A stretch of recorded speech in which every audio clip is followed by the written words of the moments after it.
presentation. It's a little bit late to be doing the whole background thing, so I'm going to be jumping across several slides. Don't worry about it. My presentation was deliberately slightly different to the other heads anyway. So, for example, I was going to talk a bit about the influence of reflective practice, depending on what you knew about it, but you knew all about it. So I didn't do that. And about Donald Sean, but you also have my hair. Okay? You can't see the slide. I'm standing in the way, aren't I? Which is not very good, is it, really? As a teacher. Let's try that. Reflective practice. That's a bit better, isn't it, really? Right, okay. We have it here. We have it Is that okay? You mean me physically standing here or there? I don't have a click. Because you come in front of this. No, I'll You don't have a control. You're getting My name is So this is adding to the another case story. This one, everyone goes. Can you see all right? Not paying attention. Okay, well, I'm not going to wait. You just sit on a chair. I'll try. Yes, that's better. This is reflective Are we all the practice. same team here? This is reflective practice. Right, there are three quotations, which I'm not going to read out. You can read them, they're in your overhead, from Donald Sean about how difficult reflection is, especially when you're learning something new. It's frightening, it's difficult, you don't understand what people are saying to you, it's about experience. He goes on to say that people get defensive, okay? He talks about clear and present danger, because once you are experienced, you would need, your junior colleagues would think you don't need to reflect, you know it all now. The thing he's pointing out is that whether you're a beginning teacher or a more experienced teacher, real reflection, which threatens what you already do, is really quite difficult to do. And that's a very important one. But you do get there. The thing that challenges you, that upsets you, once you've had to think about it, you've focused on it, you've overcome the issue, you have a new level of confidence. You have to hold in place in these two things. The acceptance of taking risks, going outside your comfort zone, which leads to reflection, and then feeling confident, and then seeking another risk. That's why reflection over a career is difficult. The Dreyfus model reminds us of this. Okay? The Dreyfus model, which came from researchers into artificial intelligence, they concluded that the human mind would never be replaced by a computer because it's too subtle, it's too sophisticated. Any skilled activity typically goes through these stages: novice, advanced, beginner, competent, proficient, and rarely to expert level. But that's the same for any aspect of the skill. So, for example, maybe 10 years ago in England, older teachers had to learn about technology. They suddenly went back to being a novice from having been an experienced teacher. So after 30 years of teaching, suddenly they had to use a computer in the classroom. They felt completely anxious, but they got it. So the point about this model is reflection is about always moving between one to another, one stage to another. So, I'm not going to stop on that. On your handout, which I'm going to go through very quickly, is lots of information about what beginners are like, what proficiency is like, etc., etc., etc. I'm mostly going to focus on expertise today and being expert. So the definition is there for you to look at. I'm going to talk tomorrow, for those who come to the big session, about models of very good teaching, expert teaching.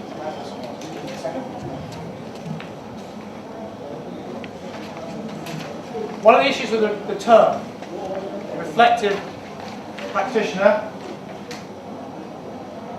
is what level is that? Where are you? Are you a very good reflective practitioner, a beginning reflective practitioner? One of my arguments tomorrow will be, why are you reflecting? Where are you going with this? Okay? And what teaching as a profession needs is reflective practitioners who model reflective practice, who have high status and are influential with other teachers. Okay? There are plenty of teachers who are competent, right, who've stopped reflecting. That's my view.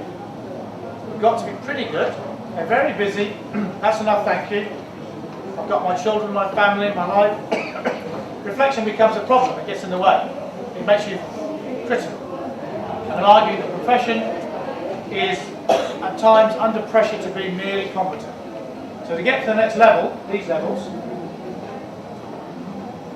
you need a new form of reflection, a new level. You think? One of the studies of expert teaching by John Hattie comes up with a number of characteristics of what the excellent teacher is like, what their understanding is like.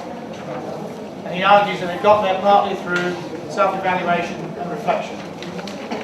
So to be a really outstanding teacher, you have to have some of these characteristics. They're all on your handout. I'm not going to explain them in detail now, simply isn't time.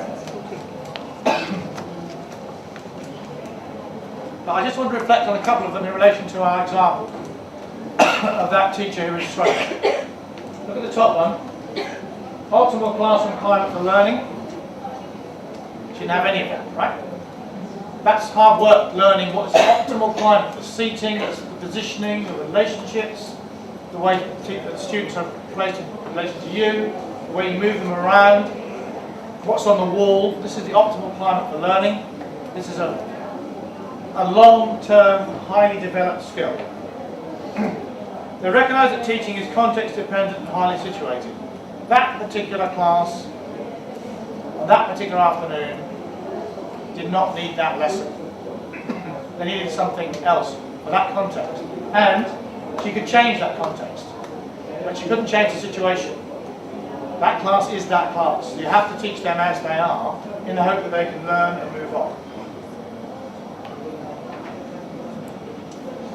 This is the middle one. Testing hypothesis. Is this working? Very good teachers reflect in the action. They're thinking, actually, this isn't quite going as quickly as I thought, or it's going quicker than I thought, so what do I do now? And that flexibility of mind comes from lots of reflections on lots and lots and lots of situations. It's cumulative.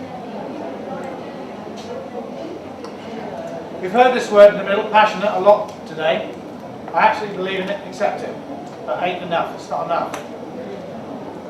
I think it was Lord Byron, the poet, who said, there's no such thing as a life of passion. No man could shave if he was always passionate. Getting at the fact that passion is this kind of high energy drama thing. Okay, I don't think passion in teaching is like that. I think passion in teaching is much more about a consistent belief that students can learn. It's not about showing off and being charismatic and being noisy. It's about this unstoppable faith that children will get better, they will learn things, they will improve.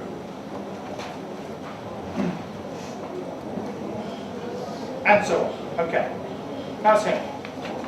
Another thing I think is quite interesting recently, very useful for us thinking about reflection, is something called the McKinsey report.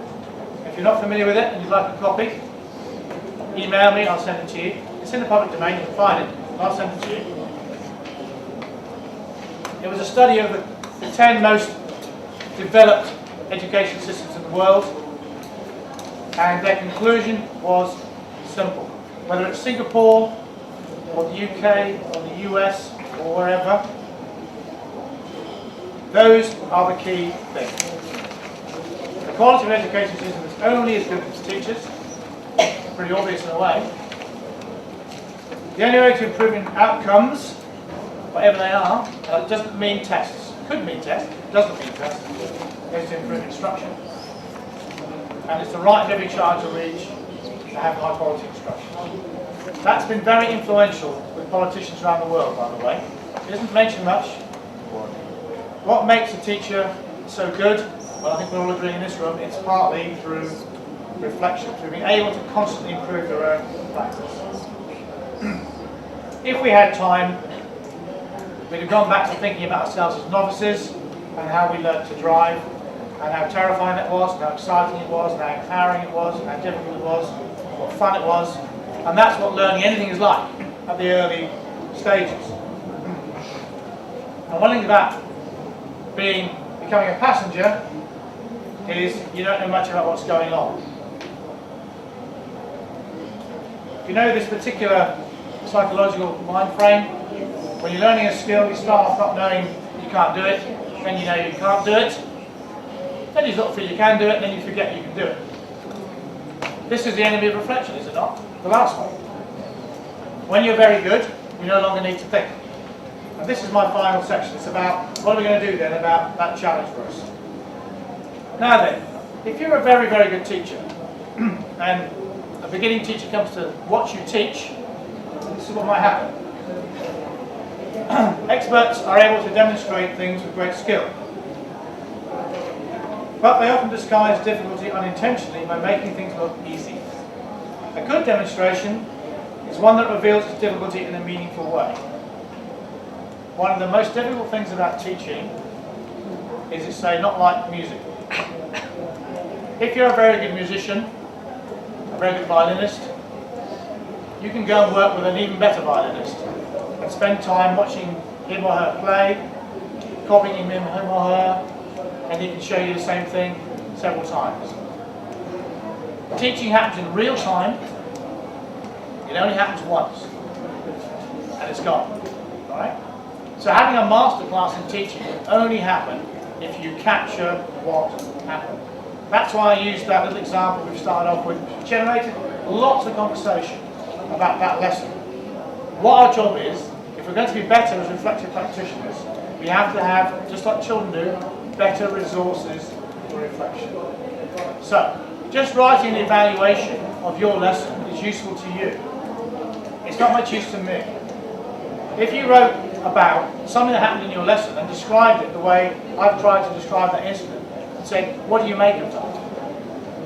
What do you see in that situation? I'm reflecting then on a typical teaching situation, one I can recognise, one that makes me think. Okay? If you just evaluate the lesson that happened to you yesterday, I'd say, okay, that went well, didn't go well. We need more aids to reflection. This example is one simple version of that. Because me going to watch you do a really good lesson, will I learn anything? Well, I just say, that was really good, I enjoyed that. So we have a real issue with the better teachers get, the less they demonstrate, the less there is to see. Because there aren't any problems, the children all do well. So watching each other when we're very good should be really developmental. But you think, well, so-and-so's a really good teacher, doesn't need my help. I'll go and watch that novice who needs my help. And that's a nice thing to do, that's useful. But I mean, you aren't going to learn from it, you're going to give to it, that situation. So,